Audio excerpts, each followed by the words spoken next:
சிவாய நம. கைலை அறக்கட்டளையின் வட்டெழுத்து பயிற்சி இணைந்துள்ள அனைவருக்கும் அடியனுடைய திருடி வணக்கங்கள். இன்று நாம் சிந்திக்கக்கூடிய மெய்யெழுத்து வரிசை இதன் உயிர் மெய்யான கா, ங, இ, ஙு, கு, ஞே, ஞே, ஞை, ஞோ, ஞோ. இந்த எழுத்துடைய பேசிக் ஃபார்மேட் பார்த்தீங்கன்னா இப்படி இருக்கும், மேலே புள்ளி இருக்கும். இதுதான் இங்கு. இந்த கா பார்த்தீங்கன்னா கா இப்படி வரும். இதில் நெடில் கா, இந்த இடத்துல நேர் கோடு வரும். கி அப்படிங்கிறது இந்த இடத்துல பெரிய வரும். இதில் சுழிச்சு விடுவாங்க. கு அப்படின்னு பார்த்தீங்கன்னா இப்படி நிறுத்துவோம்.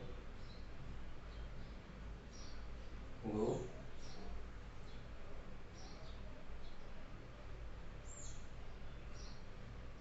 ஓகே.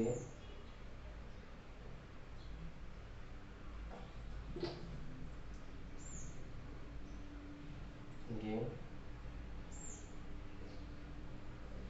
கை,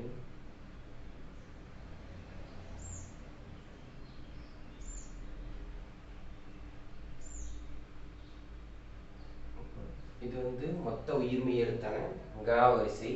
இதில் மாற்றங்கள் கிடைக்கக்கூடிய எழுத்து நமக்கு 4 எழுத்துக்கள் வித்தியாசமான ஃபார்மேட்டில் நமக்கு எழுதுறாங்க.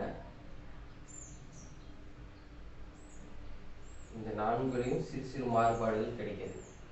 அது என்ன அப்படின்னா,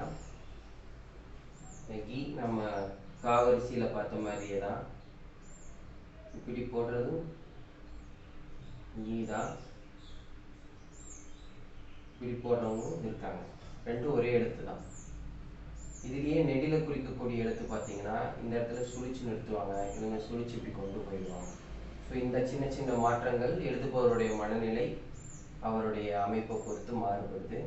அது இந்த கு வரிசையில் பார்த்தீங்கன்னா அதுலேயே அதே அந்த குறிதான் மாறுபாடு வருது. நெடில குறிக்கக்கூடிய எழுத்து இப்படி போட்டு இப்படியோட நிறுத்துறாங்க ஒரு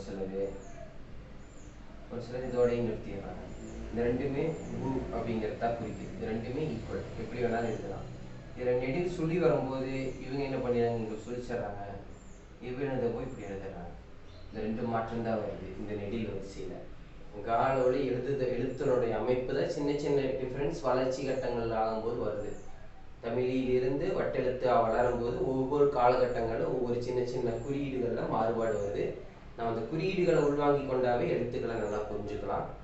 நம்ம எழுதுகிற அமைப்பிலேயே தான் பாறைகள்லேயும் எழுத்துக்கள் இருக்கும் அப்படிங்கிறத நம்ம நினைக்கக்கூடாது. எழுத்துக்களை யூகிச்சு நம்ம படிச்சுக்கிறதுக்கு தெரிஞ்சுக்கணும். நன்றி, திருவடி வணக்கங்கள்.